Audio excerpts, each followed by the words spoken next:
Welcome to Magic Beyond the Books. Today we are talking about the Second Triwizard Tournament Task. I'm Rene, and I have a guest host with me. Do you want to introduce yourself and share your Hogwarts house? Yeah, I'm Lynn. I'm a Hufflepuff, but that is up for debate. And warning, there are Harry Potter spoilers in this episode. Why do you say that's up for debate? Because I've taken the Sorting Hat quiz and gotten Gryffindor, which, sorry to be a hater, but I was like, I am not basic. And then I was like, maybe I'm a Slytherin because I'm like, want to be different and edgy. And then I thought more about Hufflepuff, and I feel like just friendship and community, and like I feel like I'm more people for first. Like I don't really feel like I'm looking to con anyone or be a hero either. So I feel like that fits. So that's kind of like my chosen house. Yeah. I mean, I'm a Gryffindor, so I'm going to try not to be offended, but I also am a believer in and from the books that you do have a choice. And I think you can choose your house if you feel some type of way about a house.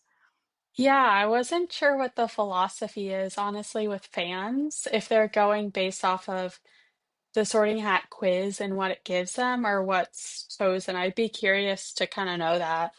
Yeah, that's a good question. Okay, so this scene that we're talking about today, it's just for reference if you want to go back. It's Harry Potter and the Goblet of Fire, book 4. It's also in movie 4.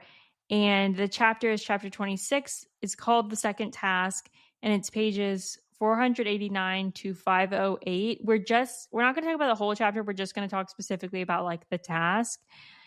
And if you're listening to the audiobook, they vary a little bit, but it's probably around 18 minutes into the chapter and goes through the end of the chapter. So yeah. But before we talk about the scene, let's do our listener question of the week. The listener question of the week is, what food from the wizarding world would we like to try and why? I would say there's a few things. Pumpkin juice. Oh It yeah. just sounds gross to me. I feel like I would have to try that. And of course, the second thing is all of the candy that's brought on the trolley through the trains. Mm-hmm. Every single thing, especially Bertie Bott's every flavor beans and the chocolate frogs, of course. Oh yeah. Yeah, those are good answers. Much better than my answer. The first thing that came to my head is, you know how Fred and George make the skiving snack boxes I guess they kind of started working on them in book 4, but then they're like more developed in book 5 and on. And they're like Yeah, the two halves of the sweet, right? So like one yeah. might be where fainting fancies, and then like one side makes you faint, and then you take the other side, and then you're like all better again. I just want the puking pastilles, just the like other side that like, so if you're feeling nauseous or you're puking or something, it'll just like instantly make you feel better. That's something that I would like to have. Yeah, that does sound amazing. I almost would say the last thing is butterbeer, but we both tried the Universal Studios version, which I don't know, is that the Muggle version or is that the real version? I guess we'll never know. I feel like it's the Muggle version. I mean, I feel like the real version is probably like even more like magical and like bubbling and everything. And I'm sure it's like Yeah. just like warms you up and like gives you warm, fuzzy feelings. Yeah. Okay, let's get into the scene. So the scene starts. Harry's asleep in the library, and he wakes up from a dream and finds like that Dobby's waking him up, and there's 10 minutes until the task, and he has absolutely no idea how to breathe underwater, and like this entire scenario just gives me like so much anxiety. Have you ever like woken up late for a test or something? Yeah, I woke up actually and had to go to dance in a parade. And I was like, I do not want to do this, so I can definitely feel how he might be feeling, but also just the lack of preparation was crazy to me. He doesn't have a plan. He waits till the last minute to even figure out what the task is, and then it's literally the night before, and he's like in the library trying to find an answer for how to breathe underwater or how to like stay underwater for an hour. And it's just it's crazy to me that he didn't like well first of all the procrastination is crazy to me. I'm just like not a procrastinator, but then like that he doesn't like ask people for help. Yeah. In the movie and in the book, it seems like Cedric Diggory kind of gives him a very vague clue about how to understand the egg. And I don't really Mhm. get the point of not just telling him outright. So I feel like that definitely delays him. Yeah, yeah, Cedric tells him, like, to take a bath with the egg without just telling him, like, what Yeah. was going on, which he told him outright about the dragons. I chalk that up to Cedric being, like, a good, noble guy and just has, like, a fundamental problem with cheating, and I think he probably, like, Mm, feels like if I told him outright, I'm, like, cheating? But it's, like it's just kinda messed up because like, Harry told you outright about the dragons. yeah, that would make sense. And then he has to get help from Moaning Myrtle, who is very creepy and trying to like flirt with him, flirt Yeah. with this child. So Yeah, I was rewatching. I didn't rewatch the whole movie, but I like rewatched a little bit before this scene and like this scene. And I know I'm like we're not talking about the actual scene, and we'll get back to Dobby waking him up. But yeah. the part of him in the bath with Moaning Myrtle, I just got like so weirded out rewatching that because isn't that like an adult woman? Like that's the actress, Yeah. and Yeah, she is. then like her like flirting and nuzzling up again. Like I know this is like an acting scene, but I'm just like this is a child. Like it was just very creepy to me. Hmm. But yeah, but let's get back. So Dobby wakes up Harry and tells him that the task is to get his quote unquote wheezy from the merpeople. Which I guess we should explain. Harry knows that the task is to get like something that you value from the merpeople within an hour, but he doesn't realize that it's Ron until Dobby tells him. In the movie, Dobby doesn't exist at all. Yeah, it's Neville that gives him the gillyweed. And like also the unfiltered opinion, I think the fourth movie might be the worst of all the movies. I think they just totally messed this up and they make it so obvious that Mad-Eye Moody is, aka like Barty Crouch Jr. is helping Harry. Like he has Neville, he's like, "Oh, Neville, you help Harry put his books away." And then like throughout the task he's like they're constantly like cutting to shots where he's like watching the water and it just like it feels way too like on the nose obvious, whereas I feel like this book was so well written where it's like a big twist at the end. Hmm. Definitely. Yeah, it's kind of interesting because I feel like it does track that Neville would be able to help with his interest in herbology, though. I almost feel like to me, him, Dobby just appearing in the books feels like he's just a little fairy who's popping in. Like it doesn't really work with the plot as well, in my opinion, at least. But I guess Yeah. that's kind of what Dobby does. So, Yeah, that's his personality. He just like pops up when he's needed. But yeah, but in the books, they have the whole that it gets explained later, but essentially we know that it's Mad-Eye Moody's this disguise. I'm just gonna call him like Barty Crouch.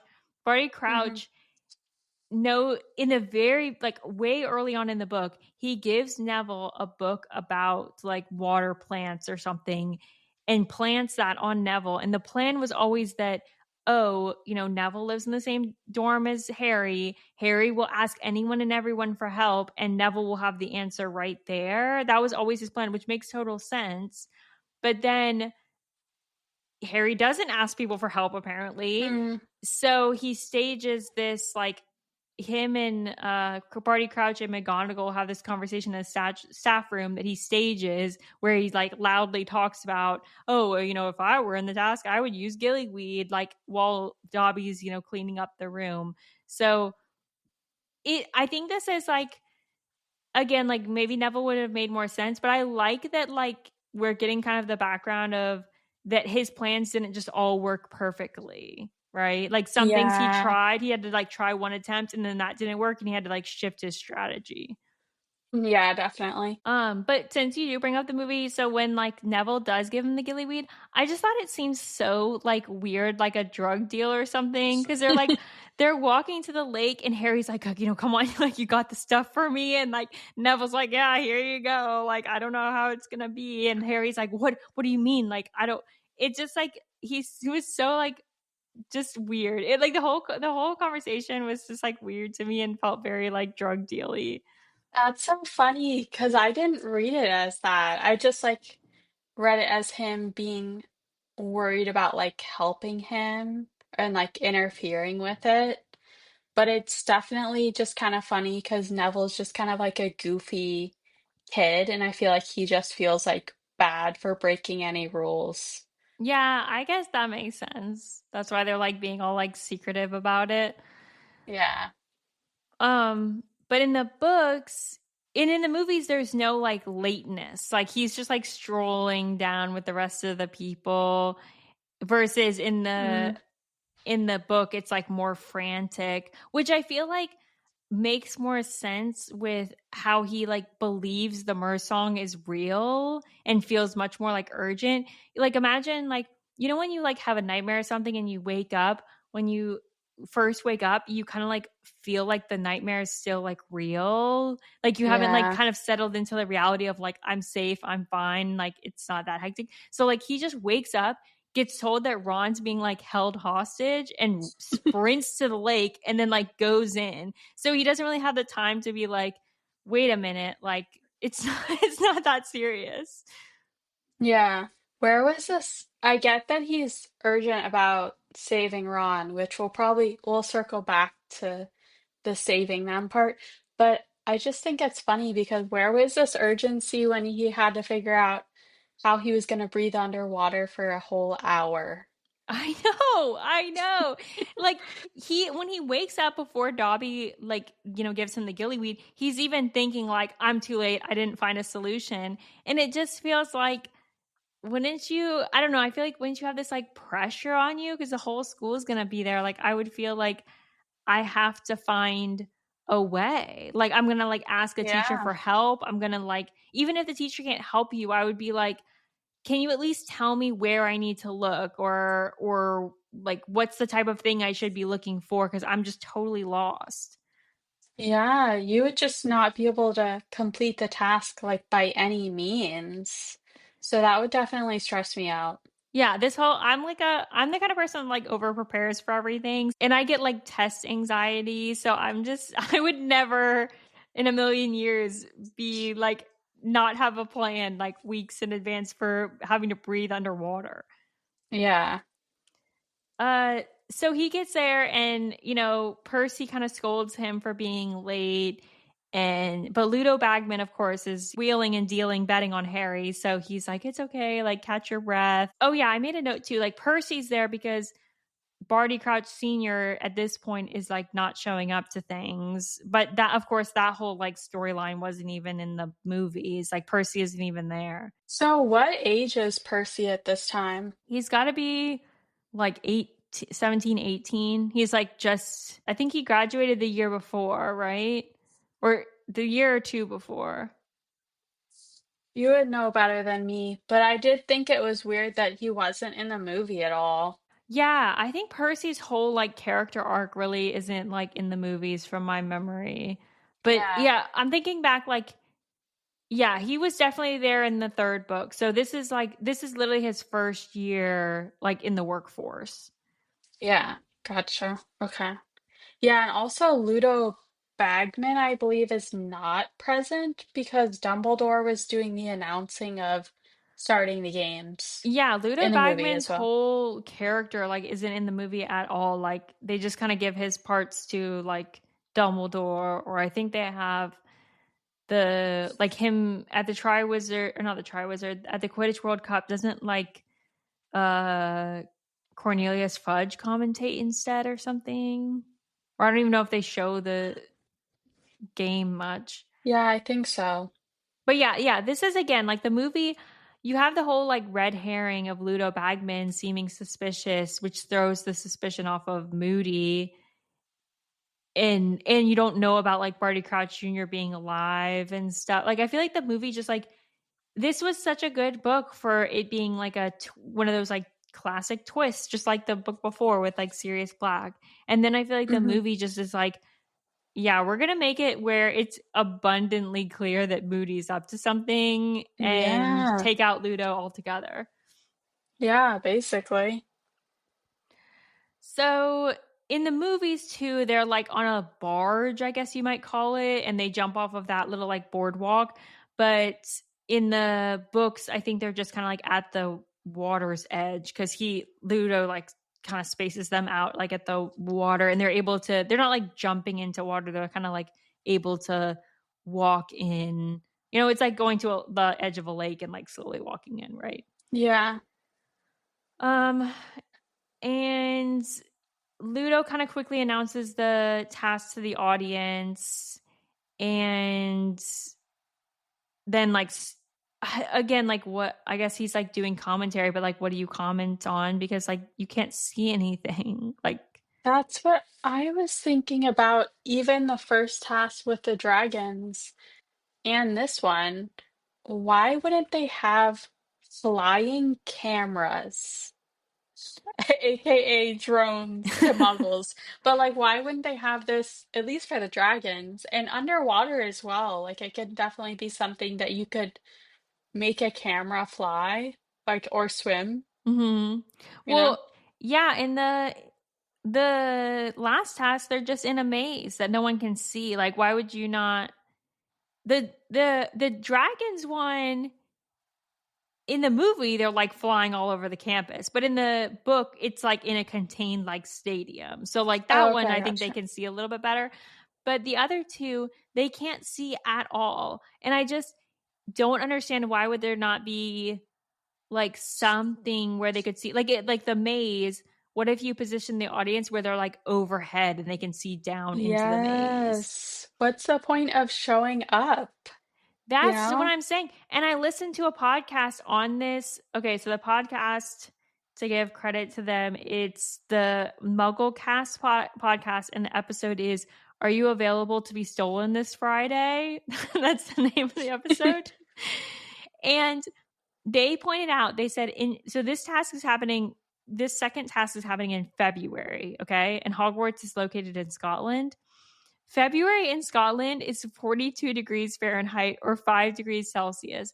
It's freezing. So these students are coming out like in the morning and sitting in like this freezing cold, like over a lake. And they're just like sitting there to watch nothing, to wait an hour or more Yeah. than an hour for heads to come above the water. Yeah, I would say, okay, I'll get a snack and I'll be back in 45 minutes. Yes. And especially since like we find out later, like jumping ahead, they all go over the hour time. So like you're telling me these kids were like out there for, you're probably out there in total for like 2 hours. Like this is insane. Yeah. Yeah, definitely. And the fact that they're making the champions like jump into freezing cold water. It's not just that they have to breathe underwater, but they have to jump into freezing cold water. I know. How do you breathe? That's so overwhelming. Yeah. So Harry just like takes the gillyweed, starts to kind of like move into the water, and he doesn't really pay attention to what the other champions are doing. Um and like he slowly, grows the gills and the webbed hands and feet and the flippers and everything, and then realizes like he can't breathe above water, and he kind of like flings himself in the water. And of course, in the movie, like we said earlier, they just like jump off of a dock. And this was another weird thing is like they have Moody like shove Harry into the water. Yeah. It was He's very like aggressive. very obvious. Yeah. And then he's just in the movie, he's just kind of freaking out and thrashing around. Well, his gills are growing onto him, and then he suddenly realizes that, oh, now he can breathe. Yeah. So in in the books, so like in the canon of Harry Potter, gillyweed is what he takes. That's a magical plant native to the Mediterranean Sea. It was first discovered by herbologist Beaumont Marjorie Banks sometime before 1845. And but the magical properties remained unknown until someone named Elladora Ketteridge ate the plant and almost suffocated, and then recovered only when she stuck her head in a bucket of water. So that's how they found out that gillyweed. Yeah, I'm suffocating. I'm gonna put my head into some water. Yeah, like interesting choice by Elladora. But then I guess they use gillyweed for like gillyweed tonic, and I think gilly water is supposed to have gillyweed in it, which I think they talk about the characters drinking sometimes. But I don't think that like when it's diluted or cooked or whatever, it's not making them like be able to breathe underwater. I think you have to take it straight to do it for the like breathing underwater effects. Hmm. But it's described as looking like slimy gray green rat tails, which Yeah, sounds which is, disgusting. yeah, I don't know how he didn't throw up.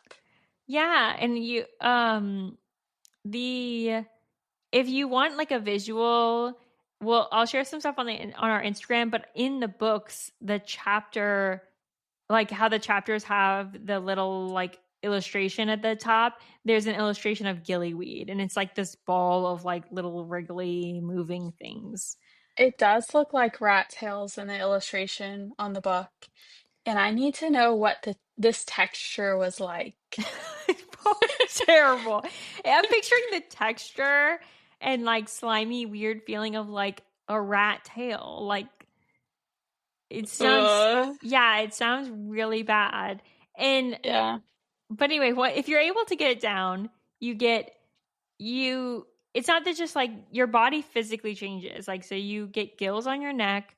You get webbed hands and feet. Your feet like elongate to be flipper feet, and you have this ability to not blink. So you go like full on like fish person. Yeah, I'm surprised this isn't a recreational activity.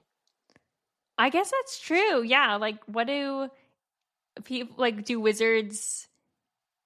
It seems like they never talk about people swimming other than this. And then at one point they talk about Viktor Krum like swimming in the lake, you know, because he's got to keep up with his like Mm. exercise regimen since he's a pro athlete. Yeah, I mean, I would do it if I could not throw up eating it. I would definitely, if I was a wizard, become a mer person for an hour just for the Yeah. heck of it. Yeah.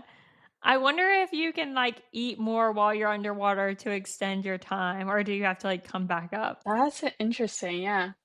But yeah, so but other than using it for this purpose, it's apparently it gets used in potion making and herbology. And the idea for gillyweed, like so kind of going outside of Harry Potter, is probably from the Greek myth of Glaucus, which was a mortal who ingested an herb that rendered him aquatic for the rest of his life. So he became a minor sea god. So I think that's where like J.K. Rowling Wow. got the idea. That is really interesting, actually. Um, wow. So you would, in this case, you would permanently live in the water? Is that what I it think that's is? the Greek, like I think that's like going into the real world In the outside of Harry myth? Potter. That's like a myth of this person, and then J.K. Rowling probably like took that and like that inspired like this idea of Yeah. gillyweed. Because it seems like most everything she created, she took from like you know myths and legends and or real world things. Yeah, that's really cool. But yeah, but that's all my facts about gillyweed. So after he takes that, Harry just starts swimming towards the middle of the lake, which I don't really know how exactly he knows that because I'm the kind of person that's like directionally challenged. He swims for a little bit, and also it makes me wonder too, like I'm very curious, do you think that Mad-Eye Moody's eye can see like deep into the lake? I wouldn't be surprised. That would be pretty cool. So I guess the real question is like, we know that his eye can see through clothes or walls or like, you know, but are we to assume that his eye also can like see far distances, or can he only see like as far as like a human eye can see? I mean, at least in the movies, he was able to like zoom in with his eye. It was crazy. Get a close-up shot of everything. So let's say yeah. Okay. Okay, so we're gonna say that he's zooming in and he's like and looking It's at Harry down there. He's got a little camera in his eye and he's got a remote in his hand operating it. Yeah, especially since the movie made his eye look very like he's got this whole like steampunk like fashion going on, you know? Whereas I feel like in the Yeah. book it's just like out of his head. Like it's not like strapped onto his head, you know? Yeah. Um but anyway, so Harry really the only like obstacle that Harry encounters other than the whole like having to breathe underwater thing is he runs into some grindylows, which that ends up being what like takes out Fleur from the competition. Yeah. In the movie, I thought it was actually interesting because you see Fleur and you see her getting yanked down into the water. And then, when things end, you see her and she's not scratched. You're like, what even happened? I have no clue. In the book, I feel like it's much more descriptive that like she got attacked by the Grindylows. Yeah, and she's like, I remember that too because I even forgot this, and then like rereading the scene, like they specifically say that she's got like scratches on her face and arms, and Madame Pomfrey's like trying to tend to her, but she's like just worried about her sister, and she just like doesn't care. So, but whereas like she just looks perfect as ever, and she also they put her in this like adorable one piece bathing suit that's very cute in the movies. Yeah, she looks so cute. Um, but I did look up facts about grindylows if you'd like to hear that. I would love to because I think they're really cute, actually. Well, they're described as being sickly green, so I imagine some sort of like Okay. pale green. We're getting some like really gross descriptions here. They're this water demon, and they have sharp horns and very brittle, spindly fingers that have like a strong grip. And they're found in weed beds at the bottom of lakes, generally in still or stagnant water, and native to Great Britain and Ireland. And they're aggressive towards humans, but they show them like even in this task, like they get tamed by merpeople. Like merpeople keep them as pets. Mm. Their diet is fish and algae and small creatures mostly, but if they can get a human, they'll like eat a human apparently. I think it's just because I have a cat that when you have a pet, I don't know if it's just me, but now when I see any creature, I'm like, oh, I could be its mom. Like, when I saw these things, I'm like, it's not far off from having an aggressive cat that just like scratches at ya a little bit. I didn't get that feeling. But I guess that goes with like, but that people say like if you die, your cat would like eat you or whatever. Yeah, as he should. That's an interesting take, Lynn. But yeah, and their mode of like, getting their prey is that they strangle them with their little brittle fingers. Oh. And they're considered so in the Harry Potter universe, they're considered a dark creature. Like they study these in Defense Against the Dark Arts. And they are so the Ministry of Magic has like classifications for all the beasts, and they're a category 2 out of 5, which means harmless may be domesticated because merpeople domesticate them. But I think that's a little bit crazy when their diet can be humans. Yeah, what the heck? You said two? A two?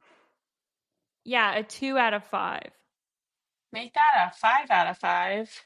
Yeah, but a 5 out of 5 would be like a chimera or something like Okay. extremely like or like a basilisk. How about four?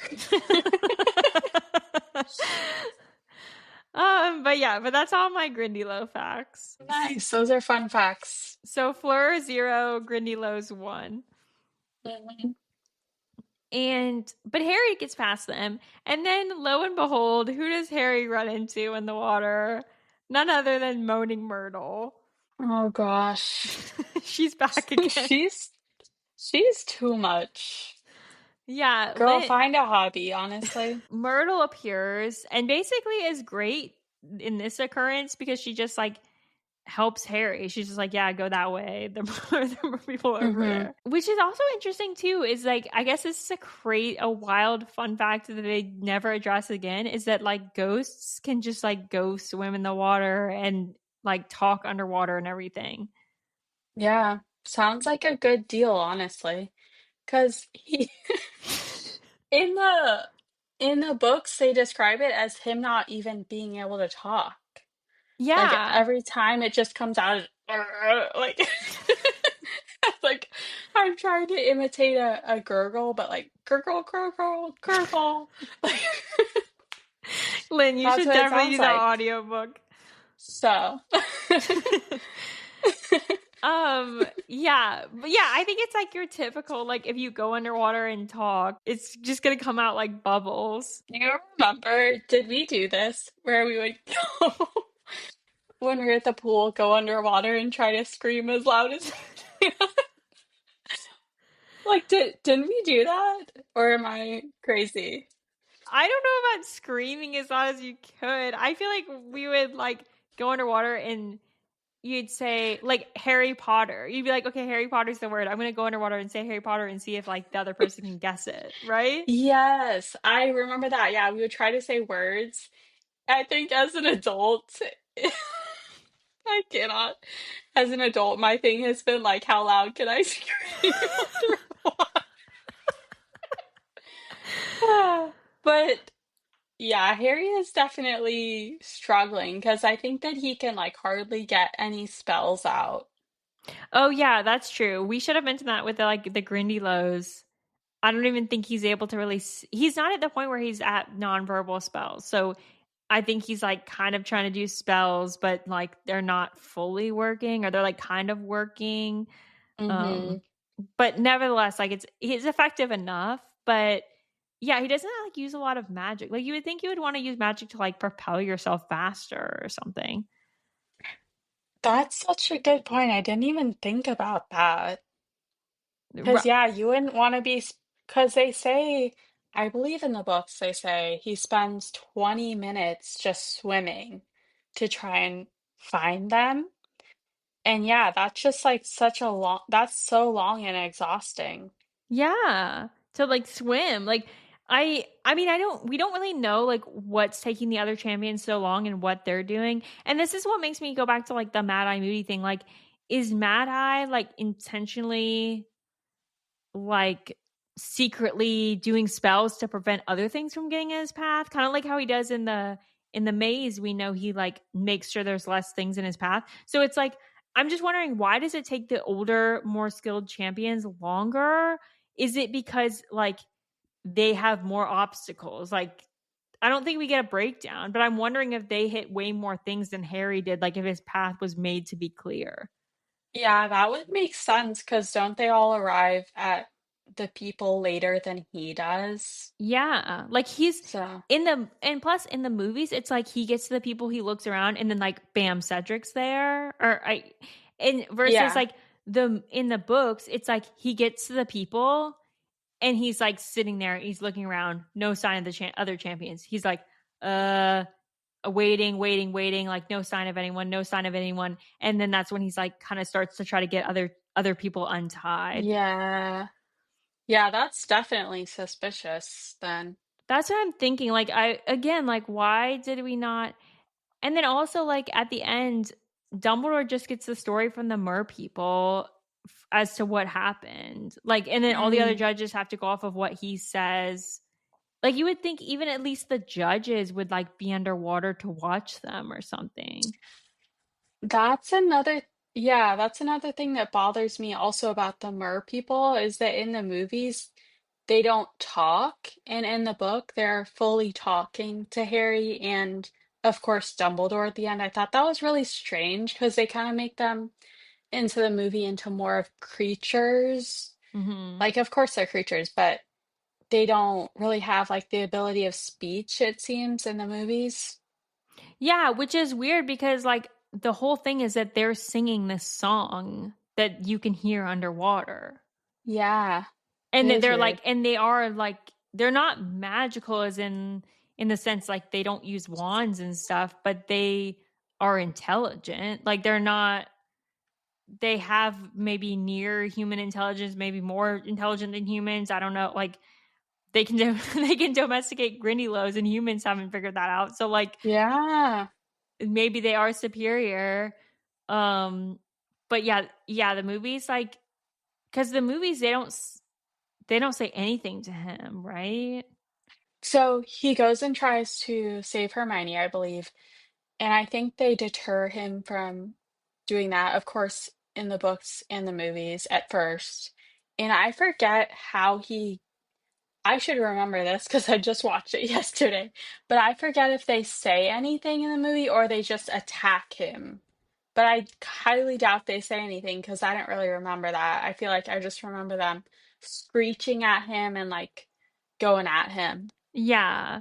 Like it's like in the books he seems to resort to like hand gestures because he can't talk, but it's like in the movies they make like the mer people do that. Like Mm, like kind of just like give indications. yeah. So after Myrtle directs him, he starts to hear the Mer song. Like they're currently like they have a choir set up and they're like they're just running this song over and over again.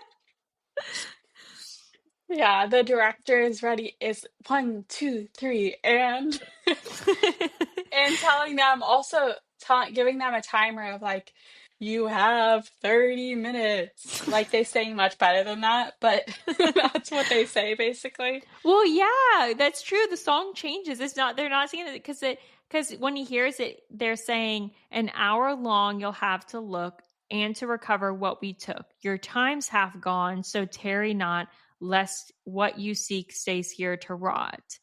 So it's so funny to me, like it's like they have this song standard song they sing like for the first like 30 minutes maybe, and then they're like now they're gonna start changing the verses. Like, okay, you have 30 minutes, you have 15.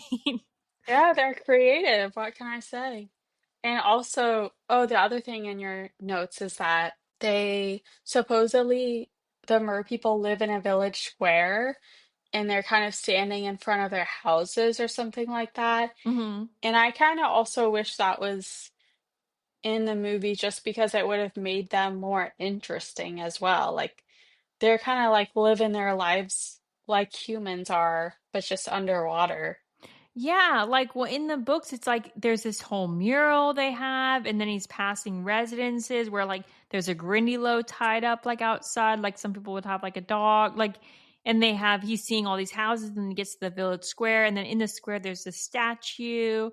At whoever the director is, thanks for like erasing their culture and history. Justice for mer people and their culture and history. Honestly, There's real underrepresentation. Actually, which is funny because there's like I was thinking about this when like researching this episode. There's so much representation for mermaids and sirens in like popular culture and movies and things. I feel like they come up so much. yeah, there's like a lot of inspiration they could have drawn off of, definitely. Yeah. But so yeah, so he's getting it like we're saying, so he's getting into this village. And this is the first time that Harry's also seeing the mer people because all he's had to go off of is I think there's like a stained glass or a painting or something of a mermaid in the prefect's bathroom. And he's just picturing them like that. But it turns out they look much different than like your cliche like mermaid, like the Little Mermaid. This is not Ariel Yeah. mermaids. Yeah, they have too high of a beauty standard, honestly, because because in the book it's a painting, in the movie it's stained glass. And in both she's kind of like touching her hair and being all cutesy. And I just think that's really unfair to all the other mer people that that's like the standard they have to compare themselves to. because they're a bit ferocious looking, honestly. Yeah, in the movies and in the books, like description of them, and then if you get the illustrated books, there's like a picture of them. They they're not very human looking, I would say. They're just Yeah, much more fish-like. yeah, they're described as having grayish skin, long, wild, dark green hair, yellow eyes, broken yellow teeth, and wearing thick, thick ropes of like pebbles. Like they have kind of like make homemade like jewelry, and they hold spears, which is kind of like your like standard like King Triton. And I have merpeople facts if you want them. Yeah, definitely. So, merpeople in the Harry Potter universe are sentient magical beasts that live underwater, and yet they can breathe over water sometimes, but it's unclear if they could like permanently live underwater. They don't, or above water. It seems like they stay underwater, so they must like have a limited ability to like be above water, right? Yeah. They resemble half human, half fish hybrids, but they're not half breeds. Like it's not like a human or what mixed with a fish. Like they're their own race of being, and they're supposed to be taller than humans. So they might be like 7 foot long from the end of their tail to their head. And their customs and habits are mysterious to the wizarding world. The wizards don't really Ah, know about that much about them. okay. Cultural erasure. They have warlike tendencies and a tendency to drag people underwater to their deaths, and Oof. are considered, so the ministry wants to like classify things, so they want to put them as beings, so like a centaur, like a human, versus beast or spirit. But then I guess more people don't want to be in beings category because like vampires and hags are in that category, so they like want their own. So there's a lot of like weirdness, like, or they want to be beasts or instead or whatever. um but they do seem, Really? yeah, so but they do seem very like human like in a lot of ways. Like they live in organized communities, they have these like elaborate stone dwellings. They domesticate creatures like grindylows, hippocampus, and the lobalug. And they make jewelry, they make weapons, and they obviously produce art because they had the mural down there. Like they have paintings and they have these carved statues that they're doing. So they're like, they're a sophisticated culture, right? They're found all over the world, and the oldest record of recorded merpeople in the Harry Potter universe were known as sirens in Greece. And so in the Harry Potter universe, sirens are like a subspecies of merpeople, and they're supposed to be like the more beautiful races of merpeople. So they're supposed to be the ones that look more like the like pretty Mm. human thing, like, so, and they're called sirens, and they're in Greece, versus like the ones that we're seeing are called selkies, like Selkies. Those are in Scotland, or like the marrows of Ireland. So there's different like races. And they're all existing at the same time, then? Yeah. Then apparently some people use merpeople like hair in wands. Like Ollivander wouldn't do that, but I think other wand makers might try that as like a magical substance.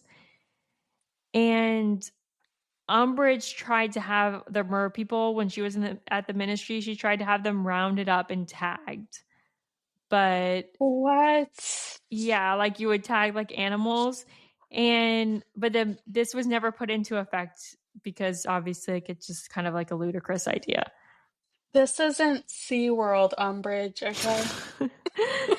But yeah, and then we see the mer people again. They do appear in the seventh book, or not the seventh book, the sixth book. They make an appearance at Dumbledore's funeral to pay their respects. So he must have had some sort of relationship with them to like, Oh, set up this task and everything. yeah.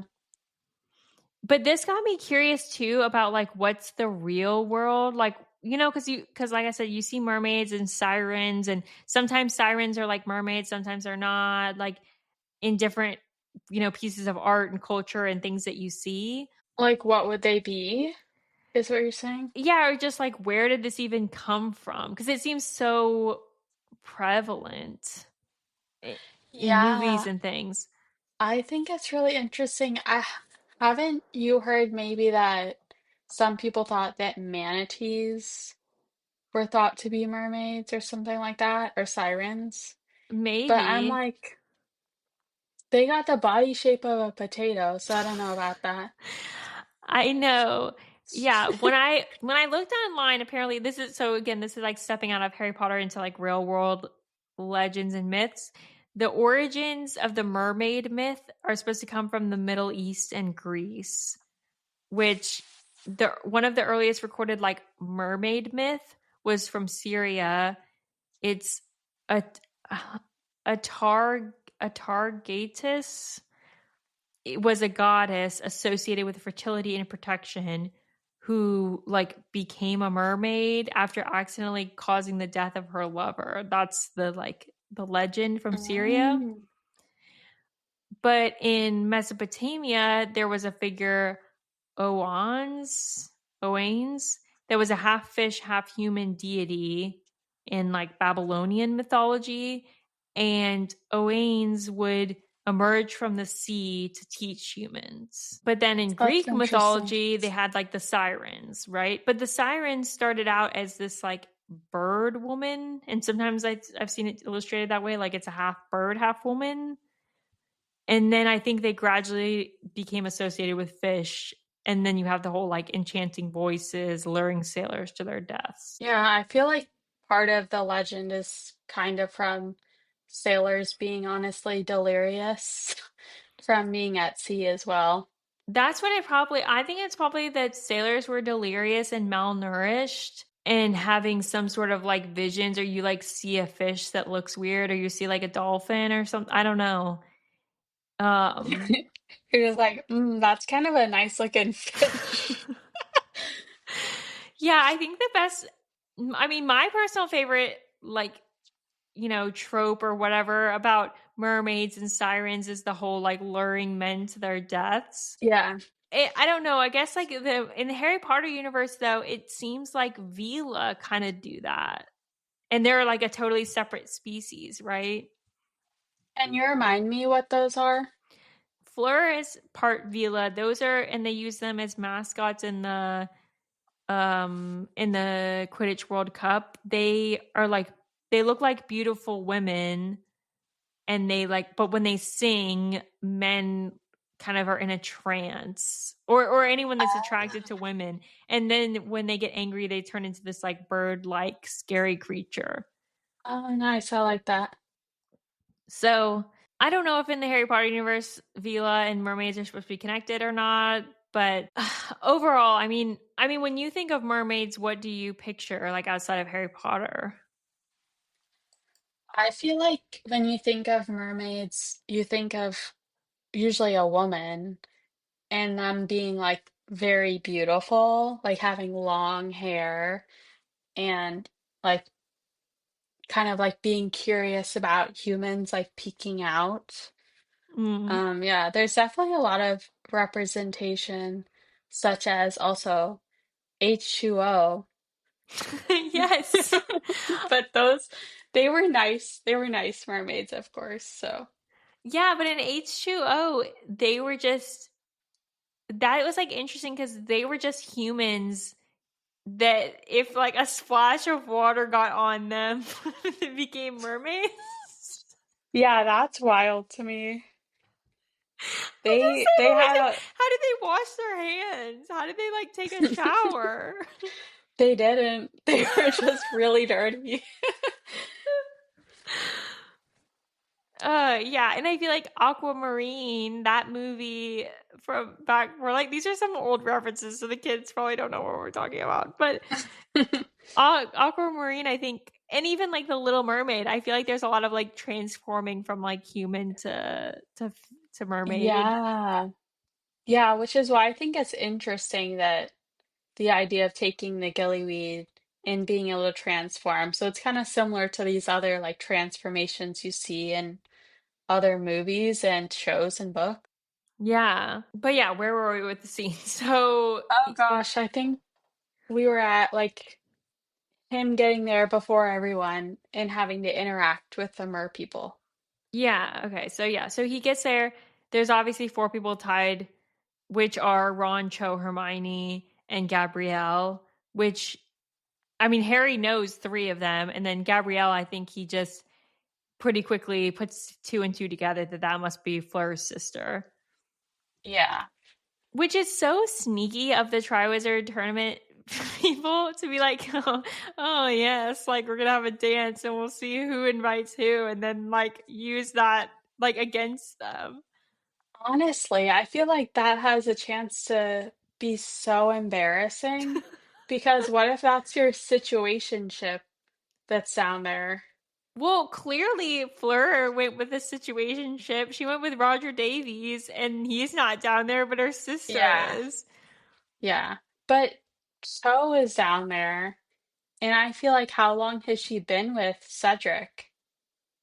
That's true. I feel like I to answer your question, I'm not sure what the canon answer technically is, but I always pictured it then like they start dating from the Yule Ball. Like he asks her to the Yule Ball, and then from there they're boyfriend and girlfriend. Because to me, that's pretty fresh, a relationship to be underwater and having to have someone save you. So, Yes, this I feel like this whole scene this is very much for like the girls that like the romance books with like the rescue her trope. yeah. Like Yeah, how about someone's mother? How I, about that?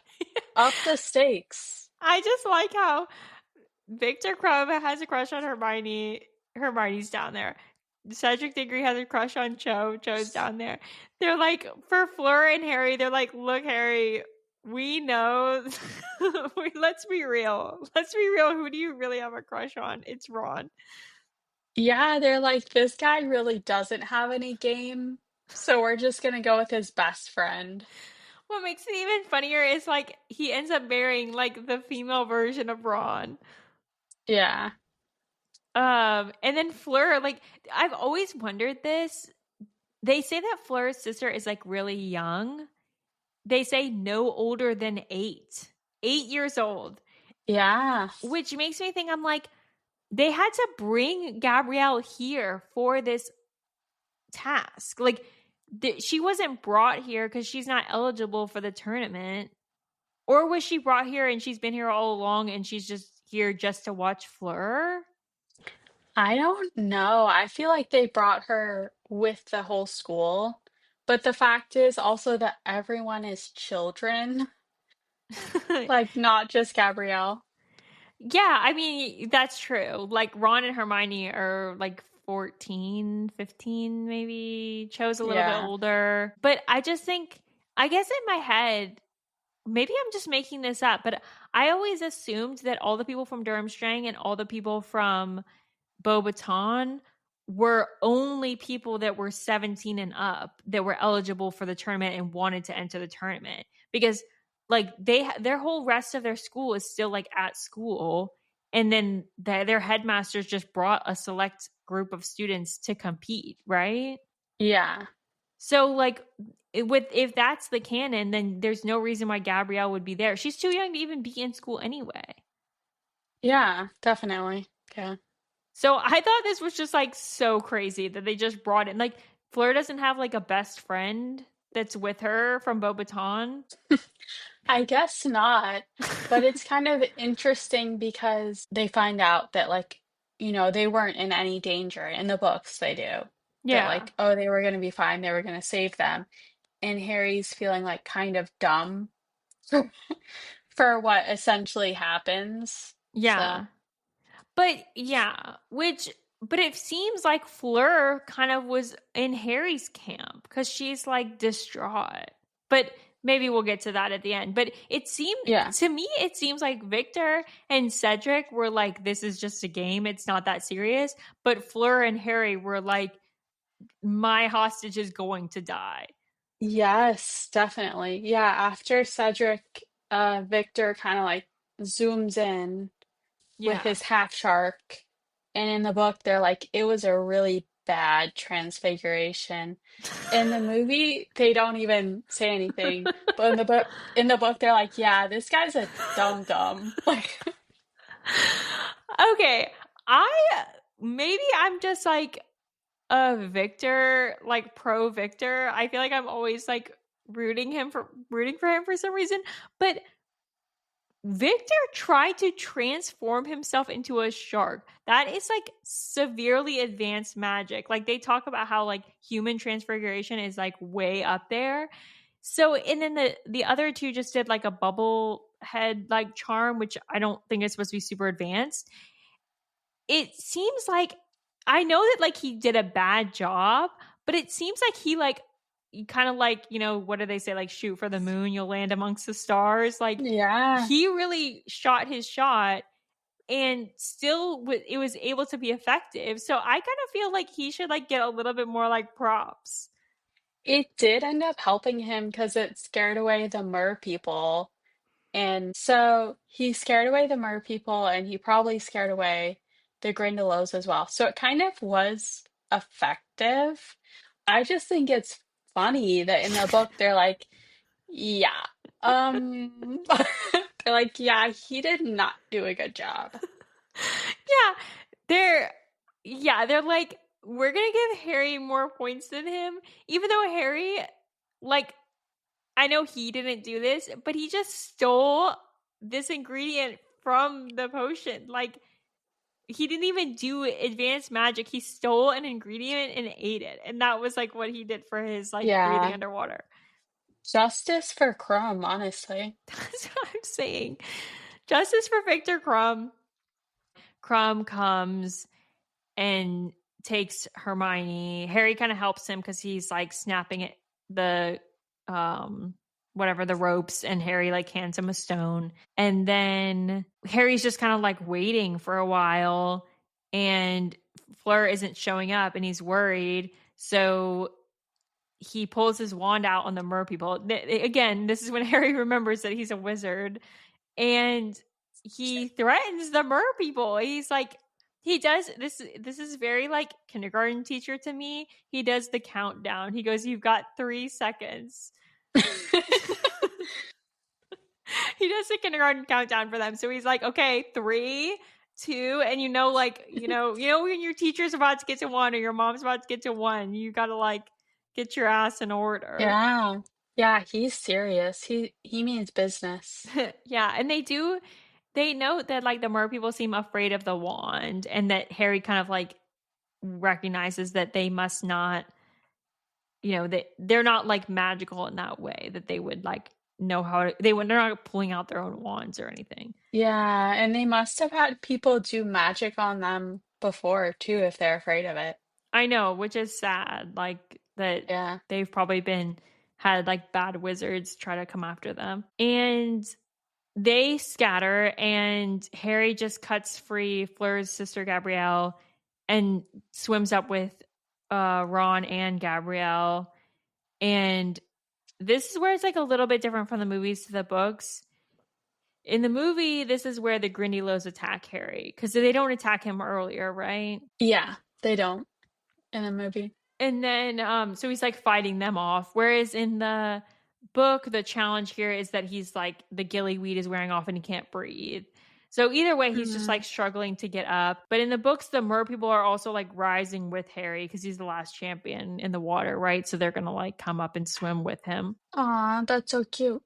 Yeah, but they still are like they still, it makes me think of like the episode with Dwight and Michael where Michael tries to be like Survivor Man in the office and like or outside of the office, and then Dwight's like, "I will not interfere. Like I will let him die." And like the more people are swimming with him, but like he's like here like Yeah. gasping for air, and they're just like, we will not interfere. Yeah, they almost watched this man die in the book and the movie. Yeah. And they break the water, and basically that must have been like the magical cue for Gabrielle and Ron to wake up, because they immediately are back and talking. Mm-hmm. And the crowd cheers, and Ron says, "Wet, this isn't it? What'd you bring her for?" And Harry's like, I couldn't leave her. He's like, Cho didn't show up. Like, she was going to die down there. And Ron's like, this is where Harry is finally coming to the realization, like, through Ron, where Ron's like, Dumbledore's not going to let us die. Like, the song was just a way of telling you the time limit. Yeah, in the movie also, I think that I don't believe they go over that it's like Fleur is so happy, like, oh, you saved my sister, thank you so much. And they don't really go over that, like, oh, they weren't gonna let them die. Yeah, I do think that in the movies, the whole tournament, I feel like the movies are trying to like raise the stakes. So they're making it where like, oh, the dragon's like chasing him all around the school and he's like gonna die at any minute. Whereas like in the books, it's they describe it that there's people on hand and there's medics on hand, like the dragon task. They have a bunch of dragon tamers right there. And if anything's gonna happen, they're gonna like jump in and like it seems like they're not the tasks are more contained than like the movies make them out to be. Yeah. Yeah. But yeah, you have a good point. Like the reactions are like much different, I feel, in the movie and the books. And then like in the book, so Dumbledore and Ludo are happy and they're like helping Harry up. Percy's another one that I think like he felt it was real because they describe him as being pale and he swims out to meet them and drags Ron back. Like that he was like worried about Ron. Aw, Which I that's so thought, sweet. yeah, I hate that the movies didn't like give us this moment because it's like Percy has some really cute like brotherly moments with some of his different brothers, you know? Yeah. And Fleur is, like you said, Fleur is hysterical. Like that's how she's described. Like she's fighting Madame Maxine to like get to the water, and she's got all these cuts, and she won't let Madame Pomfrey help her, and she's being like held back basically. Yeah. Yeah. And Karkaroff is the only one who's just like hanging at the judge's table, like doesn't care about any of this. And Madame Pomfrey, of course, like the hero of Hogwarts, it wraps Harry in a blanket and gives him a warm, like a pepper up potion. And this is where Harry finally gets to talk to Hermione too. And Hermione's congratulating him, and they're kind of like having this little chat. And she's saying like, "Oh, good job! You like figured out how to you figured out how to breathe underwater." Um, Thinking that Harry somehow figured it out in like the late hours of the night. Like, do you know Harry at all? Yeah. And they have this little nod to the whole Rita Skeeter plot line by having like a beetle in Hermione's hair that she just like brushes off, which explains how Rita gets some information about Hermione. But I don't think the whole Rita being a beetle storyline like wasn't in the movies at all, right? No, it wasn't. But yeah, but then Harry's having this conversation with Hermione, and he's starting to feel really dumb at this point, realizing that there was actually no danger. I'm no smarter than Viktor Krum. Yeah, and Dumbledore's over like chatting it up with the Mer Chieftainess. It's Mer Chieftainess Mercus is talking to Dumbledore, and she's explaining everything that happens in Mermish, which of course Dumbledore speaks because he's a man of all talents. And Madame Pomfrey's just caring for everyone, and they're just like reuniting. Like Fleur's saying things to Harry and Ron, giving them kisses, which Hermione hates, and Krum's trying to get Hermione's attention, all this like franticness with all these other champions, and then like I'm sure like Cho and Cedric are just having a cute adorable moment off to the side because they're not a part of this whole hassle. Yeah. Yeah, they're kind of not at all. I thought it was so cute when in the movie when you see like Cho and Cedric come up and they're like smiling at each other. They gave them a little like cute moment in the movie, I feel. Yeah. Yeah, they're really cute together. And so the final scores are Fleur in last place with 25 points. So it's out of 50. Cedric gets 47 points. He's first place. And then Viktor gets 40 points. He's third place. And Harry gets second place. He gets 45 points. So First, Cedric's number 1, 47. Harry's 2, 45. Viktor Krum is 40, and Fleur is 25. Yeah. What do you think about that? I mean, I guess we'll bring it up again. I feel a little bit like justice for Viktor Krum. Like, he came up second, attempted the hardest magic, and he ends up getting like third place. I kind of feel like I do like that they gave Harry extra points for, moral fiber, and I feel like there's definitely something there. But I almost think Harry and Krum should have like tied. Yeah, I agree. I think it's good that they gave Harry extra points because I do think that's what would make a good wizard, of course, in society is like being chivalrous and looking out for others. So I think Mhm. that's kind of a good quality to have. But definitely justice for Crumb. He tried his hardest. He tried his hardest. I feel like Krum is like the most pissed off at the end of this because he not only like got second place but then ended up getting third place, but he also like his girl isn't paying attention to him. He just rescued her, had this like heroic moment, and Hermione just wants to chat it out with Harry and Ron. And yeah, and he also like at some point in this conversation after he pulled her out of the water, he invited her to come visit him, and I guess she like doesn't agree to visit him or doesn't answer. So I feel like he's just like striking out on all fronts. So in the books, do they describe him as being handsome or like his looks at all? um n- no, he's not described as being handsome. The movie Crumb is a lot different than like the books Crumb. Yeah. Do they kind of distinctly say that he's like not good looking then? They describe him as being like bow-legged and looking like an overgrown bird. Oh my gosh. Yeah, that's a completely different person in those movies. Yeah, in the movies he's kind of like buff and it has this like shaved head or almost shaved head kind of thing. Yeah. And he's he's got a little something something. Yeah, he's got something going on. He's,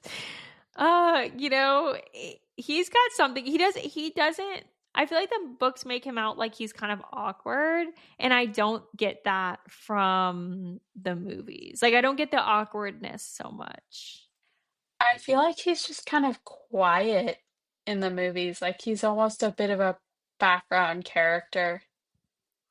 Yeah, like they don't, he just doesn't talk much, but he's like still, but like they have him do the whole like dance routine or whatever. Like he has this big appearance in the beginning of the movie. Oh my God, yeah.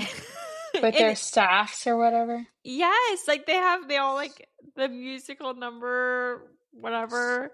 I don't know how It's to like describe it's it. like it's like High School Musical, like what's that song? They're like, I don't dance. I Uh, know you can, not a chance. He does dance. yeah, and don't they show him dancing like at the Yule Ball too? Yeah, I think they do. He's a gentleman. Yeah. Okay, so I'm gonna show you some pictures of what the illustrated book Victor Crumb looks like. I think you're gonna be Oh I no, think you're gonna be thrown off. I'm not Okay. ready. Okay, this is what he looks like. Okay, hold up. Let me describe Viktor Krum from the books for everyone, because honestly, he looks a lot like Robert Pattinson. It is a bit uncanny. Okay, from the okay, when we get the view from the front, he's got a bit of like a hooked nose. He's giving emo. He's got the hair all over the front of his face, like he's mysterious. And he's a bit of it's giving vampire too, honestly. Yes, the Um, illustrations. He's very like they have him in. He has black hair. That's like in front of his face, and he's just like very like skulky. He's got like very very pale skin, And he does kind of look like Robert Pattinson. He looks very Edward. Yeah, it's just like the emo boy and the nerd girl. I can see it. I don't know what this one picture. In one of the pictures, he's wearing a cloak. Um, and it's got fur and feathers, which they do have really heavy coats in the movie, but this is more of like an emo guy cloak. Like it's not really for warmth or anything. Also, what cracks me up in the movies is like the tournament is ending in summer and they're Bulgarians walking out in their full winter coats because I guess that's the aesthetic. Like they're Bulgarian. They can't do anything else.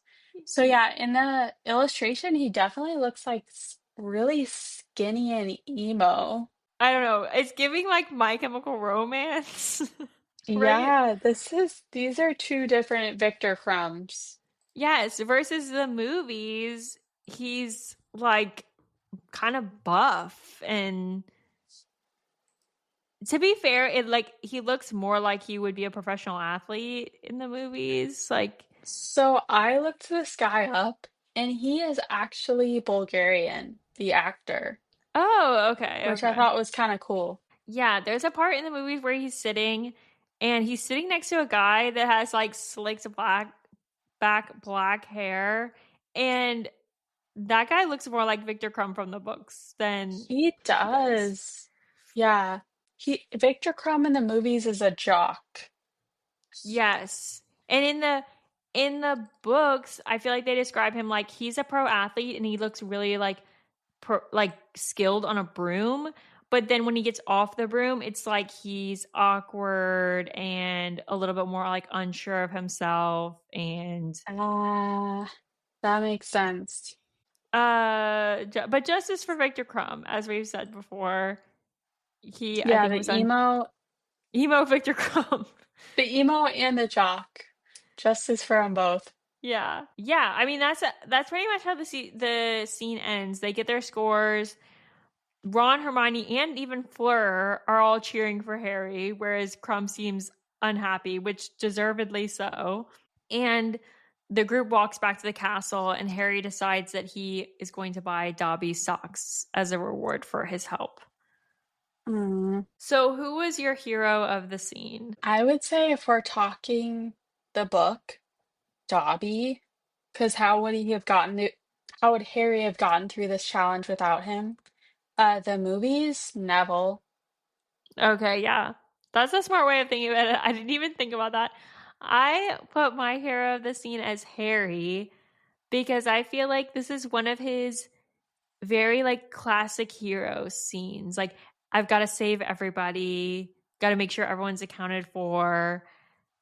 Like, he has a couple scenes throughout like sprinkled throughout the books where I feel like he really does act like the hero of the story, where he like like traditional classic hero, like saves the world kind of guy.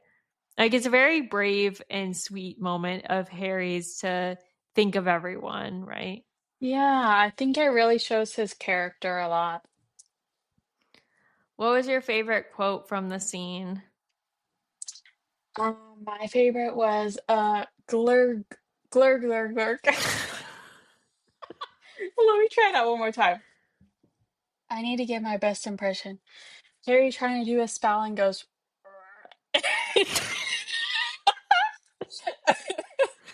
My favorite quote essentially was him being unable to talk underwater. Yeah.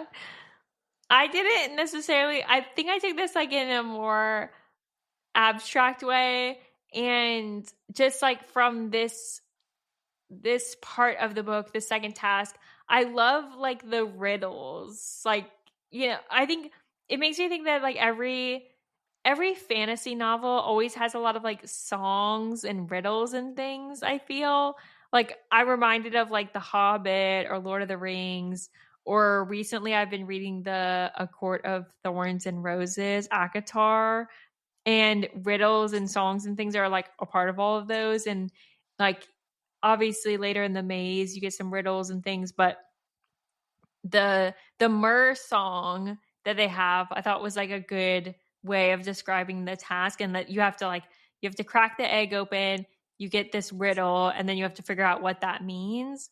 So my like quote, if you will, is just the Mer song, which I'll tell you like the full one is, come seek us where our voices sound.